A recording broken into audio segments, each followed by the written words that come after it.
Good morning, everyone. Thanks very much for taking time from your busy agenda to join us in this conference. I am very confident that we are going to have quality discussions here, and I realize that there is a lot of experience that panelists have with that, and I'm really eager to learn from that experience and potentially identify what can be done, not only amongst us as a consortium, but also reaching out to other actors, to other allies, and working together to effect change in the future. Thank you very much, Astrid. I hope everybody can hear me well. And a good morning and a good Monday and a good beginning of the working week. We are 3 minutes ahead of schedule. So I'll just ask the organizers, do you want me to start now or do you want me to wait for these 3 minutes? You can go ahead. I can go ahead. Thank you very much. Okay. So, welcome to the first panel devoted to nationalist rhetoric and the media. And the panelists today are Erjona Russi, Milka Tadic, Goran Igic, and Boro Kontic.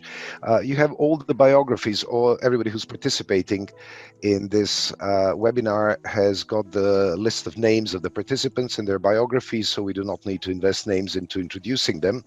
And these are all very well-known names in the field of journalism. On nationalist rhetoric, I'd like to say that specifically nationalist rhetoric in the media is nothing really new. If, as many would agree, we take Homer's Iliad as the first, albeit a very lengthy one, as the first war reportage, it is full of nationalist rhetoric.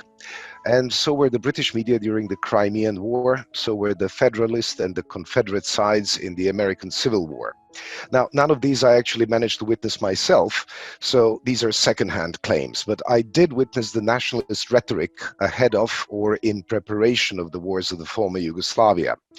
And I'm sad to say that even though it's 20 years since the last of these wars, today, we do not hear the trumpets calling to the war in the Balkan media, but I do see a tremendous amount of nationalist rhetoric. So maybe I can begin with asking my panelists to just very briefly, in a few words, say true or false. Do we have a lot of nationalist rhetoric in the Balkan media or not? True or false? In the meantime, can I ask Milka Tadic? You heard my question, hopefully you still remember it. Yes, true or false? Do. True, unfortunately. Okay, especially here in Montenegro. Boro, true or false? Definitely true. Okay, and Goran? Yeah, I would also say it's true, but I'm not going to try and complicate. I will complicate when my turn comes for talking. It's even more enhanced now because we have different forms and different media. Okay, Milka, where do we hear this nationalist rhetoric? What's the quality, inverted commas, quality of this nationalist rhetoric? So we do hear this nationalistic rhetorics right now in Montenegro, in most of the Montenegrin media. Just the target of this rhetorics are different. As you know, in the 90s, the Montenegro was very famous for its war rhetorics in media. We have been, I think, one of the nations calling strongest for the war against the traitors of Yugoslavia. But now we have a very deeply polarized media in Montenegro, and we have two types, if I can say so, of narrative. In pro-government media, we have a strong Montenegrin nationalistic narrative, and main target of this media are the Serbs in Montenegro. On the other hand, in pro-Serbian media, we have the old narrative from the 90s, which is against Montenegrins and the other nations in Montenegro. So we have this deep polarization, and especially after the elections, the nationalistic narrative is really the main narrative in the mainstream media controlled by the Djukanovic DPS. Thank you, Milka. I see Eriona's happy face. Does that mean that the problem has been resolved? Yes, indeed. Wonderful. Great. Welcome. Rejoin us. So the question was, the first question, very briefly, one word. Is there a lot of nationalist rhetoric in the media in the Balkans today, true or false? That was the question. Depending a lot. There is still, I think, yeah, you could say there is. There is. Okay, fine. Yes. Thank you. What kind of a nationalist rhetoric do we see? Because, for example, a recent study by the British organization Peaceful Change Initiative shows that there is not really so much direct hate speech, but that there is a lot of hidden divisive narrative which can be translated into nationalist rhetoric. I don't agree with this because I just a few days ago, another incident happened in North Macedonia. Yeah. A group of soccer fans, if I'm correct, a group of soccer fans, very well known for being a problematic group, raise their voices with hate speech against Albanians, and that news was, headlines everywhere in North Macedonia especially, but also in Albania, because then another Albanian group approached them, and you could see hate speech everywhere in the media, and especially during the pandemic in North Macedonia, I've seen a lot of reports about hate speech towards Albanians. Mm-hmm. So, but not necessarily in the mainstream media, more maybe on social networks. Yes, social networks. Social networks, not the mainstream media. The polarization that Milka is talking about, it does not only happen in the media. We see a depolarization in societies everywhere, in the United States, in Great Britain, and of course in the Balkans. Okay. Goran, can I ask you, please, what is it that sort of you notice mostly when you think about nationalist rhetoric in the Balkan media?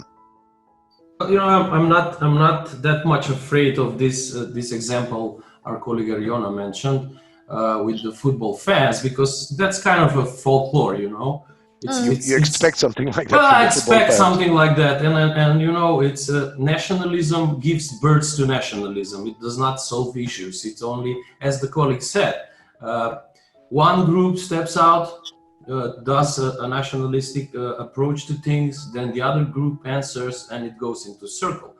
For me, the bigger issue is that what is happening on the new media forms, on the digital media, on the social networks, and the fact that nationalistic rhetorics is today it's a full-time job for some people, and they have to put very much effort into uniting the group that it's their target group around them, and the ways that these things have been done are more sophisticated than back in time, and are risen to another platform than the mainstream media itself. Otherwise, as you mentioned, since the beginning of mass media, there you have the beginning of nationalistic rhetorics in media. Boro, it'll be shortly 25 years after the Dayton Peace Accord, and since peace actually arrived in Bosnia and Herzegovina, or the absence of war, as some would say it. Is there nationalist rhetoric? Is it still the dominant narrative in the media? And let us divide the mainstream media from the social media, because there is a mega difference between the two. Yeah, but as probably everybody knows, nationalism is a part of it's one of the pillars of the Bosnian society, political society.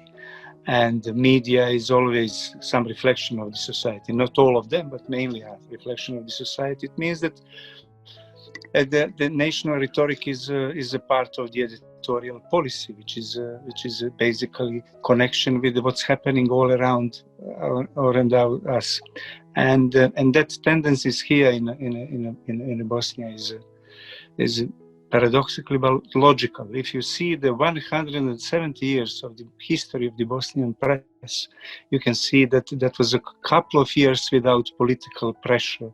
Almost 165 years the media was under the political pressure. Even the first media, which was published in 1850, on the front page, on the first issue, they published a poem dedicated to the Ömer Pasha Latas, who was in that time something like a high representative for Bosnia sent by Turkish Empire to make order in a country, and all that things, connection between media and politicians almost all the time. But if you are talking in the last 25 years after Dayton Agreement,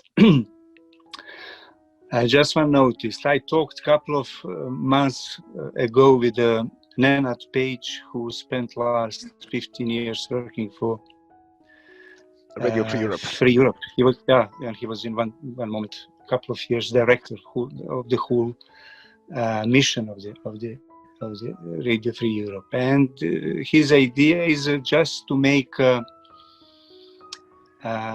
research and investigation to follow the newspapers from a region, especially from Bosnia, but also from a region from 1990 and 2020.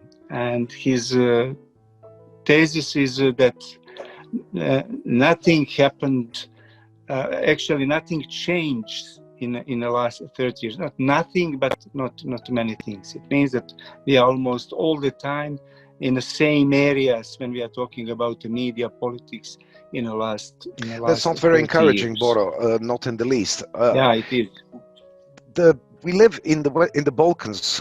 We live basically in the current status of the Balkans, and there are minute differences only. What we're witnessing are actually captured states, or as Florian Bieber would call them, stabilitocracies, or as I like to call them, quasi-democratic kleptocracies. Most of the media, the mainstream media, are in the hands of the ruling elites. And so are actually a lot of the social media, the ones where we witness bots, i.e. people who get paid, or as Ariana put it, who have a full-time job, sort of spreading nationalism. So are we talking about the fact that the media are also captured by the politicians, and that the source of the nationalist rhetoric comes from there? Milka, would you care to answer that? Yes, I think you are really right. Milka, can I please ask you, can you just come closer to the microphone? Okay. Because we are not hearing you. Do you hear me better now? Is it better now? Okay. Yeah, yes. So I really deeply agree with you. I think that authoritarian leaders, the authoritarians, not just in the Balkans, are increasingly abusing media. First of all, it's economic weaknesses to gain control, and behind all these nationalistic rhetorics in media, you always have actually politicians who are using nationalism to actually stay in power. It's such a simple, if I can say, tool, formula, you know. You just have to be to defend the nation, to be for example, in Montenegro, and unfortunately in the region, this defeat of Mr. Đukanović, many analysts are trying to present as beginning of the end of Montenegro. But I'm saying, if Montenegro is depending only of Đukanović as a state, what kind of state is that, you know?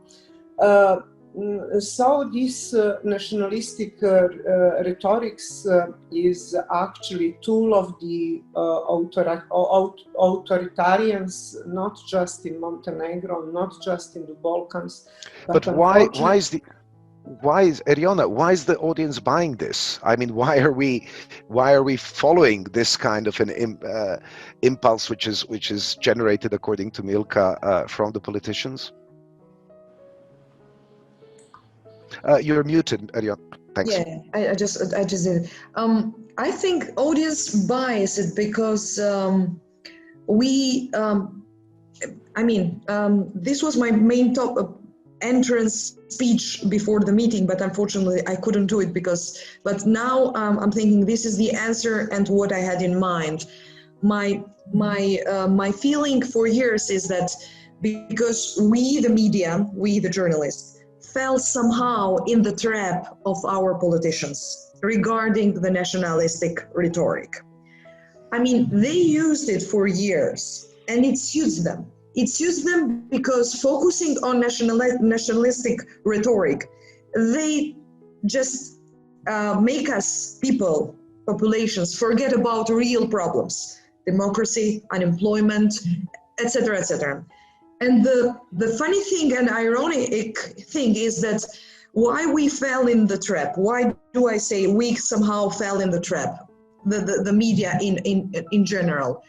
Because we know that people will click or will read much more a news, that a headline that is talking about, oh, look how Rama responded to Vučić, rather than say, do you know people in Albania that in Serbia that they have a bigger salary or average salary?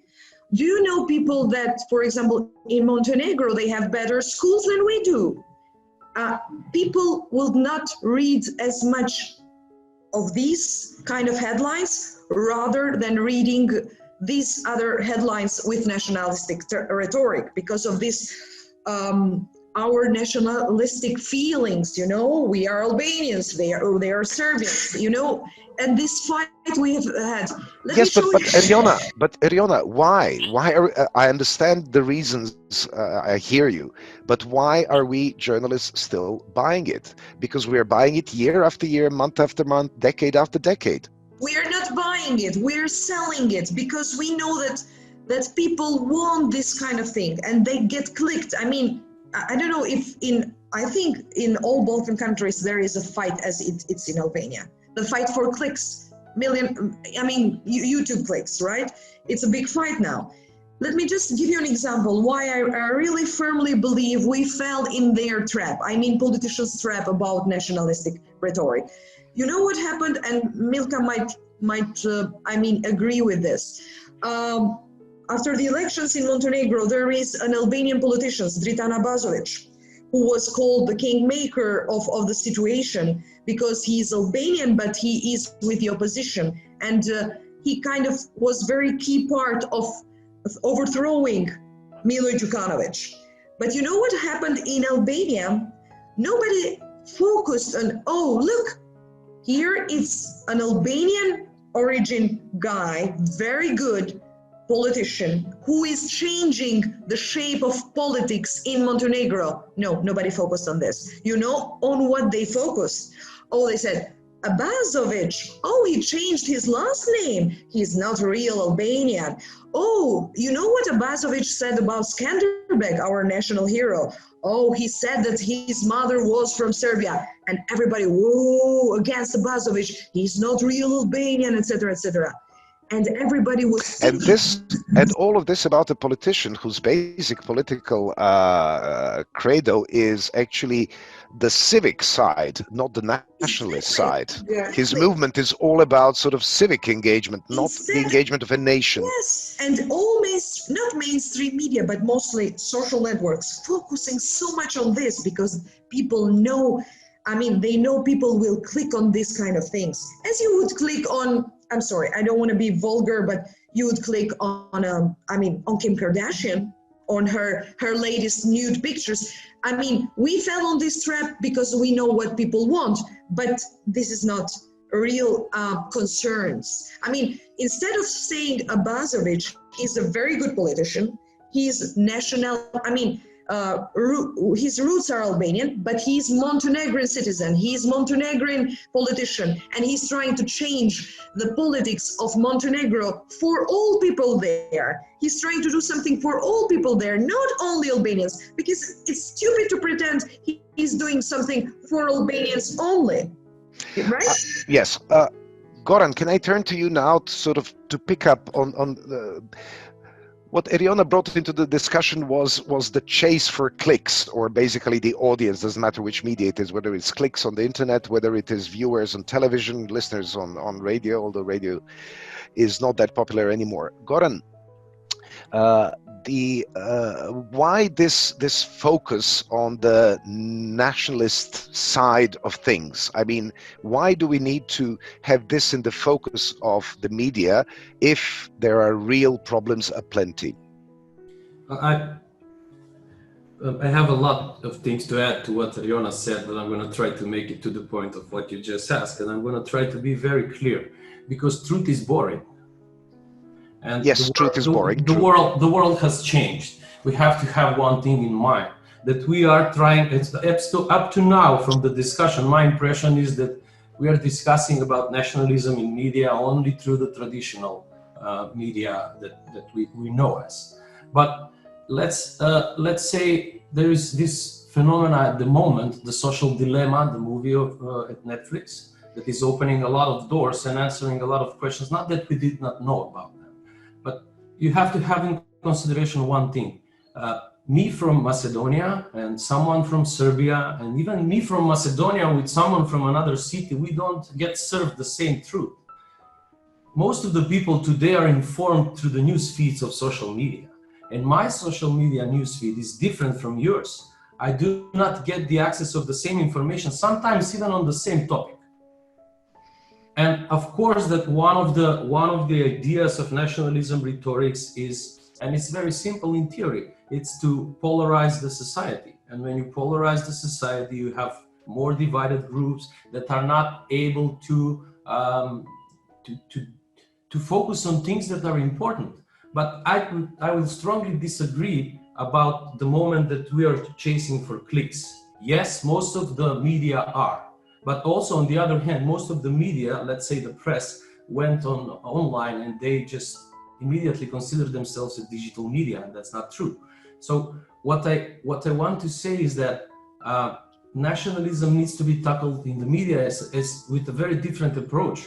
Not only the media today are serving nationalistic rhetorics, but things are developed in a very different direction. So we have famous sports people who are used for nationalistic rhetorics. They are media on its own. Famous singers, influencers of a kind. This is what the new media sphere created. And I was reading, I'm going to finish, I was reading one study from Finland. The Journal of Language and Social Psychology did the survey on comparing the news from anti-communist newspapers from Finland from the 1930s with an anti-Islam blog from 2010. So it turned out that the present-day bloggers are using enhancing strategies, and they're giving more details, citing statistics, drawing on experts, etc., etc. So that's why I said it's a full-time job, and it turns out that they are much more advanced in selling nationalism rhetorics in media than the media itself were doing it in the 1930s, which was a wartime. Boro, can I turn towards you? Why do we find truth boring? I mean, why is it that we're actually much more interested in what did Kim Kardashian or Ceca Ražnatović or Dafina Zečiri wear at last night's party? Why do we care more about that than we care about jobs, about having a good relationship with a neighboring country? I mean, that is in a theory of journalism story old 100 years. I mean, you know, it's a story about a man and a dog. And yes. Always is interesting when the dog doing something, not when men doing something. Okay, actually, men doing to dog. But I mean, that is how journalism and media are constructed. I mean, you are trying to find something bizarre, you're trying to find something what is a news, and that is, it means maybe it's not that truth is boring, truth is pretty interesting, but I mean, news needs something which is more than real, and that is a problem. And but whatever, I mean, when we are talking about this, I just would like to mention another point, specifically for Bosnia. Bosnia is,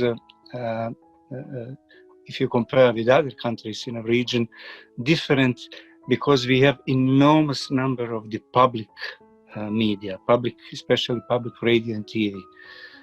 We have actually half of all our radio stations are public, and 1/3 of our TV stations are public. And in a theory, public media is a noble point. It means that media dedicated for all people, but in a practice, that public broadcasters in our country is actually leading in spreading this nationalistic rhetoric. They are really part of the political society.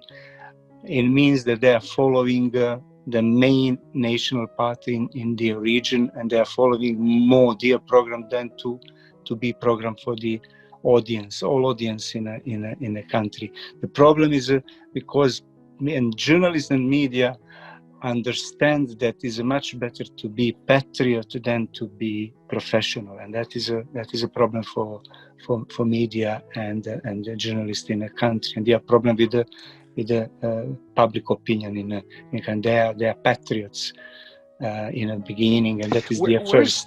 Boro, where's the line? You know, we tend to use the word nationalist in the Balkans, but when, for example, the Americans are speaking about the same kind of feelings, they are talking about patriotism.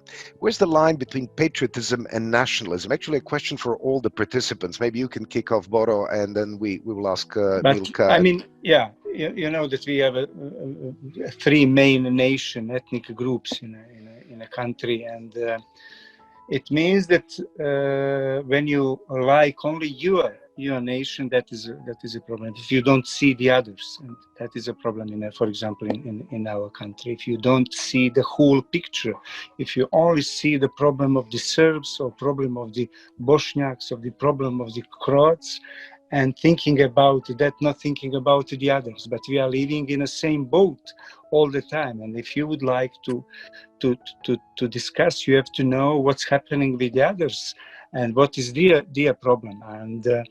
And definitely that's easy to explain that in our media, all war criminals is our war criminals. It means that is there are heroes. Yeah, they are heroes, and that is. And their war criminals are war criminals. Milka, where would you draw the line between patriotism and nationalism?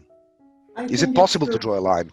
Of course, when the others are enemies, that is a nationalism, of course. And in Montenegro, which is as well deeply divided now, I think we should fight for all our citizens, not for the certain nations. Let's go back to this truth and to the sentence that truth is just boring.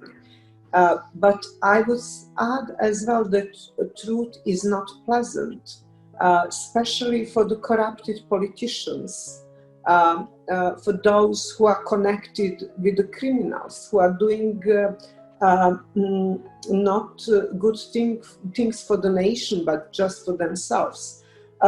So that's why I think nationalism is always cover for the politicians who are not working in the best interest of their countries. And as you know, as all we know, that it is really not difficult for politicians in the Balkans to control media, because you are depending actually of politicians, of their goodwill. We do not have here free media market. So usually if you would like to advertise, you need to be connected, and you need to actually be just a propaganda for certain politics. So that's why I think in all Balkan states now we have this crisis when we are talking about media freedom, and we have the rise of the nationalistic rhetorics and the narrative. Okay, we're about coming up to halfway. Very shortly, we'll start looking at potential solutions to the problems that we've been talking about. But let's go on. Eriona, is there a borderline between nationalism and patriotism? Yes, of course, there is a borderline. I mean, patriotism is your devotion toward your country, toward your nation, while nationalism is, I mean, when you see others as adversaries, or you want power, or you want to be more powerful, things like this. So of course there is a difference. But I think what has, let's say deepened a little bit the situation of nationalism in our countries, maybe you don't agree, is the fact that many history textbooks still right now cultivate, you know, the old nationalistic paradigm, and they are not relying on facts. I mean, you could see the history being told totally different in Tirana, totally different in Belgrade, totally different maybe in, I don't know, in Bosnia and Herzegovina. So it's the same story, it's the same battle. It's like, you know, the big thing about Kosovo, you know. So they are still fighting with facts about Kosovo. No, it was ours. It's still one battle. It's still one war. It was there, you know. But still, they see it totally different because of their nationalistic interests. My favorite definition of history is it's in a book by Julian Barnes. He attributes it to a French historian, 19th century historian Lagrange. History is the point where lack of documentation meets the imperfection of memory. And yes, that's the way history is being taught. We were always the victims. We were never the aggressors. We're the good guys. The other guys are the bad guys. Goran, can I come back to you now and pick up on something that Boro mentioned? Boro spoke about public broadcasters. There's a huge number of public broadcasters in Bosnia and Herzegovina. When the first public broadcaster in the world was the British Broadcasting Corporation, the BBC, and when Lord Reith was establishing the BBC, he named three main tasks for any public broadcasters: to inform, to educate, and to entertain. Now, over the past 3 decades, I'd say we've witnessed somehow the loss of some of these elements, information and entertainment, somehow blended into a bastardized genre called infotainment. What about education? What about to educate? Have we completely forgotten about the fact that we don't necessarily have to follow the audience, but that we can also lead the audience, we can educate the audience? Yeah, it's a really great point of view from your side. This is actually what we are doing. Like Vidi Vaca, the media we have, is doing all of these missing components from the side that should be done from the side of the public broadcasters who are paid by our own money. So what I wanted to say on my when I was talking previously was that we don't all have to rush for clicks. In the end, we do, but we still have the choice. What kind of clicks are we rushing to? The idea and being suffocated from the media sphere in the landscape in Macedonia and in the region, and having media who are only kind of busboys, you know, going from one press conference to the other, giving voice to things that we know are very, very wrong and are dividing the society more and more. We decided to make a citizens responsible media, and we wanted to the people to have hope in journalists again. People have stopped calling newsrooms for help because they're only expecting agendas. So what we do is not give voice to that much to politics, as we give voice to the lack of the law for protection of anti-discrimination, which is not in the leading news of the public, of the most of the mainstream media in the country. What we do is we present in a cooperation with the non-governmental organizations, learning by doing methods. And we are doing gamified videos, also animations. As you said, we have moved one step further by trying to get on the agenda of our public and not continuing to complain that the public is not watching what we're producing, they stop to read. Yes, when I was a journalist, there was a media called Utrinski Vesnik who was doing these great analyses for 4 pages, etc. It's unbelievable today, even for me, to read those 4 pages. The focus span has changed. And one very important thing for me, and from what I heard in this panel is, and you said, is that, yeah, we love the syndrome of being a victim. And one of the cancers of today's journalism and its development has been pointed as this: that journalism has to kill the victim to go further. We have to kill the victim, people. It's not important who started anymore. They have served this dish to us cold millions of times.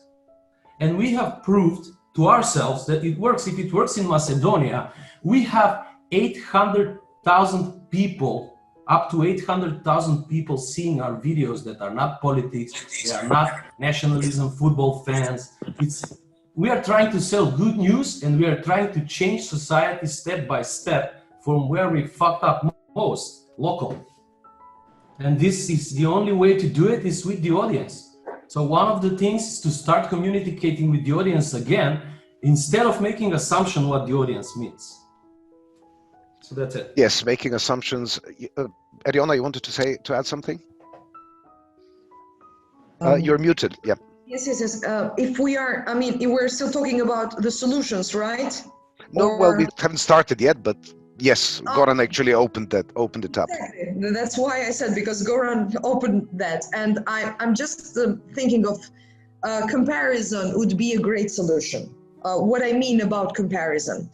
For example, we had a lot of problems here with road tenders, you know, building roads, but with high cost, a very, very high cost. Even you're not the only ones with the problems with cost for roads. That's for sure, but I'm afraid that our prices might be, I don't know, very, very high. I mean, Ariona, I can see Milka smiling. Ariona, I can see Milka smiling, I can see Boro smiling. Believe me, and I can smile as well, sadly. I smile too. Absolutely the same everywhere. Please continue. No, I was saying this, comparison would be great. In my opinion, you could, I mean, give me your opinions about this. What I'm saying, so we had this huge scandal about one of the projects. Some opposition politicians arguing it was reaching 20 million euro for 1 kilometer of road, right? So I would love to see, as a citizen, but also as a journalist, a very good story telling me how much does it really cost 1 kilometer of road in Montenegro, in Macedonia, in Kosovo, in North Macedonia, I'm sorry, Kosovo, everywhere in the Balkans. This comparison would give our readers, our people, the real idea of what is, or even in Europe. So how much does it cost in Germany? How much does it cost in France? Comparison would be great to show people that we have the same problems. And it's unfair. For example, if I buy one bottle of water, €1, why this bottle, the same bottle of water, the same company would be 50 cents in North Macedonia? Why? If we show this to people, the price depends on how many people you need to bribe to get it on the market, I guess. Boro, very often we complain about media literacy being extremely low in the Balkans, and we seem to see enhanced media literacy amongst the population as sort of the solution to our problems. Is media literacy really that important? I could say, I mean, literacy is actually problem. But media literacy, yeah, I don't see that as a big problem. But that is interesting, because we are living in a now media society which is completely different than 20, 30 years ago. We are completely living in the media, all of us. Actually, you have a people with the places on social networks, and they have more followers than daily papers in Bosnia and Herzegovina circulation. And it means that now one person can be media, can produce and reach thousands of people. And it means that in that case, media literacy is important, because you have to understand what's happening around you, how to understand the messages, how to understand some things which directly are coming to you. Some of the people absolutely don't understand. You have some of the now we have a fake news media which promoting fake news, and some people don't understand that. They can produce whatever they would like, and many of the people can see that as a media message and believe in that or trust in that messages and so on and so on. That is a reason, because media literacy is important, because we are living in a society where media is everything. And we are living actually in a media world. Before the 30 years ago, people talk that some of the people standing in front of the TV 4 or 5 hours, which was enormous numbers. But now people are almost 24 hours. They are directly looking at this device. linked with the media. You don't need to stand or sit in front of the TV. You like a mobile I'm using now in a moment that is actually almost part of my body, and that is many people living in that society. And that's the reason media is now like a faculty, and you really need tools and skills to understand what's going on. Is your cell phone the first thing you do in the morning and the last thing you do at night, Boro? First and last, unfortunately, but that's what's happening. Milka, media literacy as a panacea, obviously it would not work. But let's start talking now a little bit about the solutions to the problem of nationalist rhetoric in the media. Where do you see a solution, if there is a solution in the first place? First, Nenad, I think the most important thing is to actually answer to the question. For example, is Montenegro. How come that media, that freedom of media is constantly dropping down in Montenegro? For example, today on this Press Freedom Index, Montenegro is on 105th place in Europe. One of the worst in the world, one of the worst in Europe. How come that in one hand we are negotiating with the Brussels to become a next EU member state, and on another hand we have this media freedom erosion? Can I say so? Eroding. Yes, you can.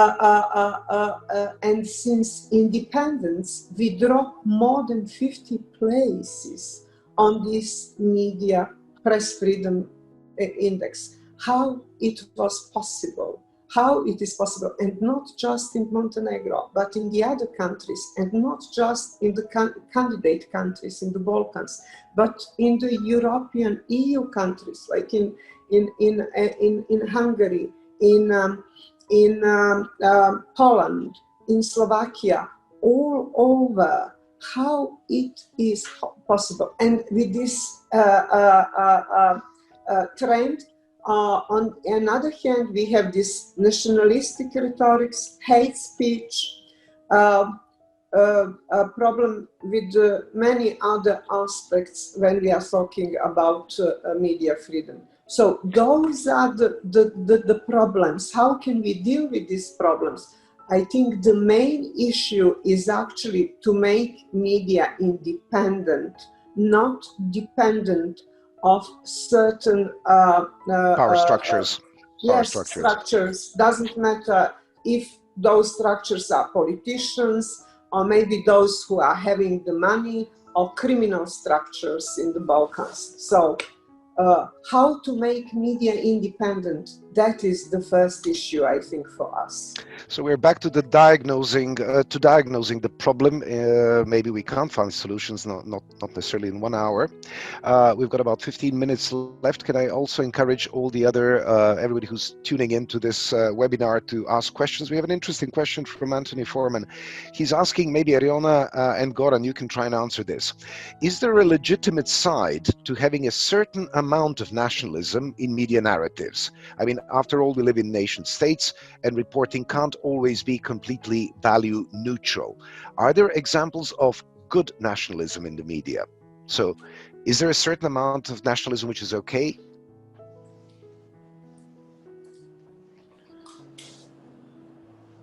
I think so. Yes, a certain amount. I mean, depending on the circumstances, that's for sure. Let's say I remember some.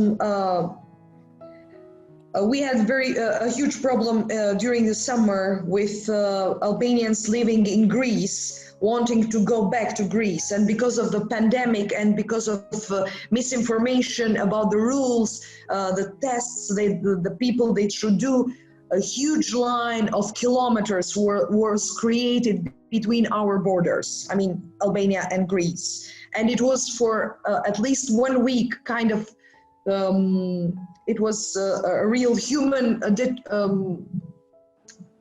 I'm sorry, I can't find the English word. There were huge queues at the border, obviously, and people were getting nervous. It was hot. It was 40 degrees. Everybody was unhappy. Not only nervous, but it was, I mean, people without eating, without having possibility to drink. I mean, small children. It was no bathroom really facilities. Yes, exactly. So that was a real, I think, situation when people were expecting from our authorities or the foreign minister some amount of nationalism, which means not saying to the Greeks, you, fighting or saying that having this nationalistic rhetoric. No, just saying that you could not, you cannot treat our people like this, because yes, there are people who live in Greece, but they are Albanians, and by our constitution, the Albanian government has the constitutional duty to protect and safeguard the interests of Albanians. Same in every country, Ariana. Same in every country. That's why we have the diplomatic service, etc., etc. But back to the question: is a certain amount? Is there a good nationalism? Can I? Or yes, please, Goran. Did you finish, Ariana? Okay. So absolutely not. For me, absolutely not. It's a trick question, I guess. First of all, it's very hard. I mean, if we decided that it's very easy what is nationalism and what is patriotism, then one of the things is wrong. And if it's wrong, it's wrong. So no, I believe that the job of a journalist is to not to try, let's say to try, even though it's not even to try, not to mix feelings in the topic. Nevertheless, if it's his own nation, or if it's a nation that is rival to his nation, so I believe that in no way nationalism is or a form is good. But on the other hand, I also completely disagree with the concept of nationalism. It's stupid for me, and this is why I believe that it's very hard to get to a solution. We're proud of something that happened by accident. It's a nonsense. From the beginning, why would I be proud to be Macedonian or Serb? I should be proud that I made a media who is working to change the media sphere for 4 years. I should be proud that my journalists worked 6 months without a payroll because they believed in the idea. I'm not proud that I'm Macedonian. It's something that happened by accident. If I could choose, I would probably be in another country now. So this is why I believe that this maybe even in another era, Goran, huh? I'm sure in another era, 60s or something, maybe. Nenad. Yes, Ariana, go ahead. Can I add? I fully agree with Goran. I really agree with Goran. It's really, I think the duty is to be an anti-nationalistic. That is the most important. And to be most critical about your own nationalism. I always imagined, I agree, Milka, I always imagined that if I were to be a patriot, not a nationalist, but a patriot, that my ultimate expression of patriotism would be to be as critical as I possibly can about my country. I would see that as a contribution, not defending the country under any circumstances. I agree with you. And not seeing enemies all around you, because you cannot function, It's nationalism, it's a paranoia, And nationalism is actually narrowing your mind. So I see many of my friends from the 90s they became a big Montenegrin nationalists, and you cannot really recognize them from the wonderful anti-war times of the 90s. They became a defender of this corrupted regime, and because they are presenting this as to defend the country and the nation. So I'm really very sad when I'm watching some of my friends, journalists and colleagues. I couldn't agree more. Years. We're picking up now more questions from the floor. So if we can answer Boro, maybe you would care to... Yes, Sorry? Eriona, you want to add to this? I wanted to add two things, short things. First, when I was talking earlier about a small amount of nationalism, I was not talking, maybe I was not clear, I was not talking about media. I was talking about certain stances that politicians or governments should keep or should show. Not media, not media. And I do not agree totally with Goran about the thing, why should I be proud of something that happened by accident? No, I mean, I'm proud of my roots. The fight maybe that my ancestors, I don't know, my grandfather did against Italians, Germans, it doesn't matter. Somebody fought. This is how narratives of nationalism are born, actually. That's my point. Yes, but why should I not? This is the path. Now, you should hear me before you answer, I think. Why should I not be proud of my traditions, my culture, my language, my music? Why not? It is nothing wrong with this. I mean, I love Serbian music, by the way. I love Bijelo Dugme. I was raised in Shkodër because I was born in Shkodër. Not so Serbian. Listen. It's not Serbian, yes.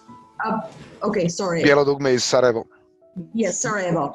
So I was raised listening to that, and I love it. But I mean, I love my music, and why not be proud of my music, my roots, my dances? That is nothing wrong. I don't see anything wrong of being proud of this part. I agree, but if we would need a whole panel to explain this. Yeah, I agree. There's nothing wrong with that. But what did you do to be proud of? The concept of pride is really, we agreed on a different concept of pride. Yeah, you can be, happy or not happy with the tradition or the history of your nation. I'm fine with that. But being too much proud of what we have accomplished, putting ourselves in the position of victim, putting ourselves of criticizing only what others do is what has brought us where we are today. And this is what public consumes. Yes, but this is not about being proud or not. This is about what stance do you keep and what are your feelings. We can lose our time if we talk all I was about to say we could. And by the way, I would really enjoy just watching Eriona and Goran continue on this, because I think it's a very interesting debate. But we're picking up other questions from the floor. Boro, maybe you would care to respond to Aida Cherkes. How to be certain that you yourself have not fallen into the trap? Because we've been talking about this trap. You may not be even aware that your reporting is actually nationalistic. So how not to fall into the trap, Boro? Yeah, it's not so easy, especially in our country when you have to tackle with the three ethnic groups and completely three different narratives. Not only about the war, it was almost different narratives about everything. It means that, and it's not so easy. But I think that one of the how to say lessons will be just to strictly follow the professional rules. It means that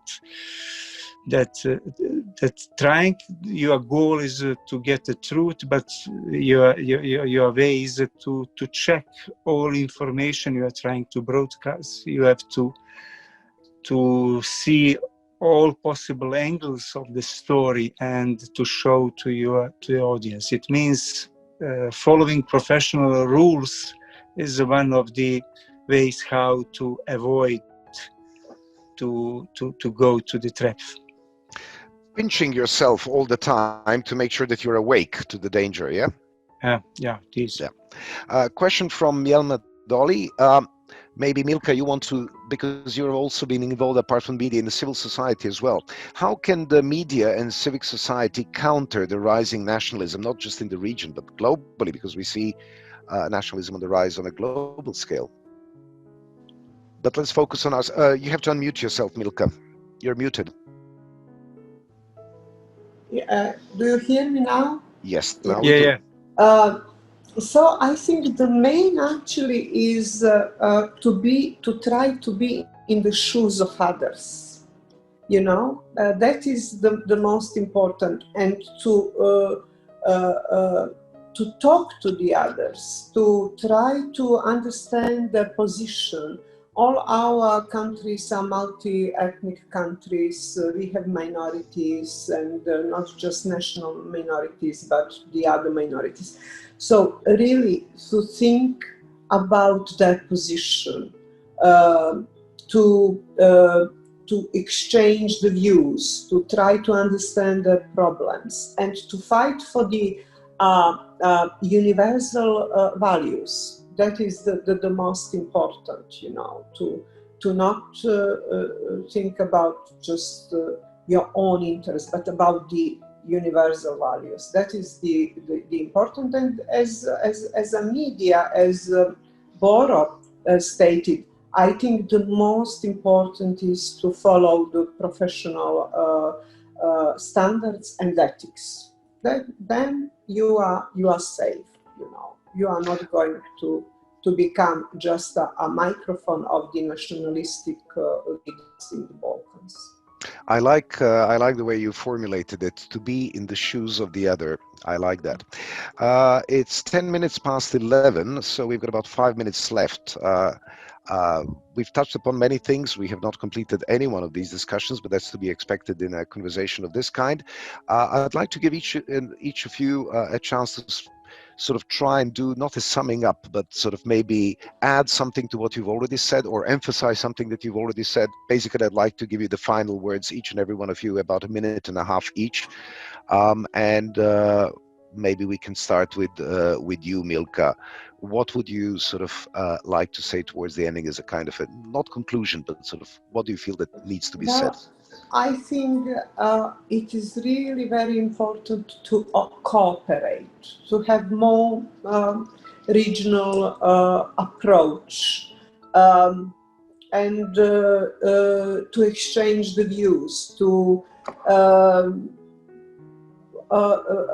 work in a public interest, not just in the interest of our country, but in the interest of the region and in the interest of Europe. In that case, I think we will all be safe.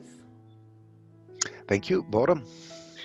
I would like to say that almost in every constitution in a region there is a freedom of expression, but I think, I think that almost all people, including journalists and media, they see freedom of expression as a legal point. I would like to see that as a social value, which is a part of our life. Just to take care about freedom of expression as a social value, which depends on us and is a part of our life.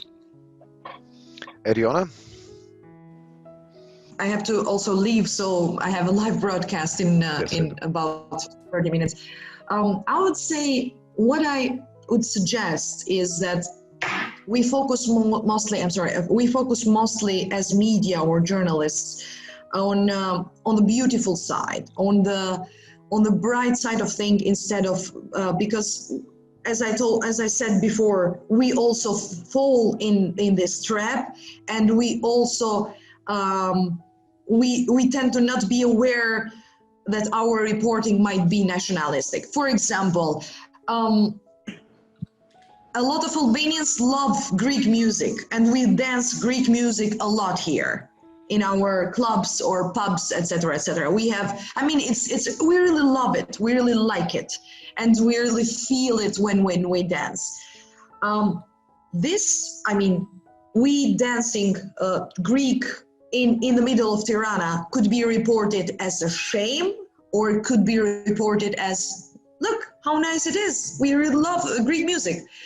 But I never, I mean, and this has been done a lot because everybody knows it's kind of universal, but never seen a Greek media reporting, for example, on how Greeks also love some kind of Albanian music. Apparently they feel ashamed of this, and they feel that if they report this, it will be against their nation, which is, I think, a little bit stupid in my opinion, right?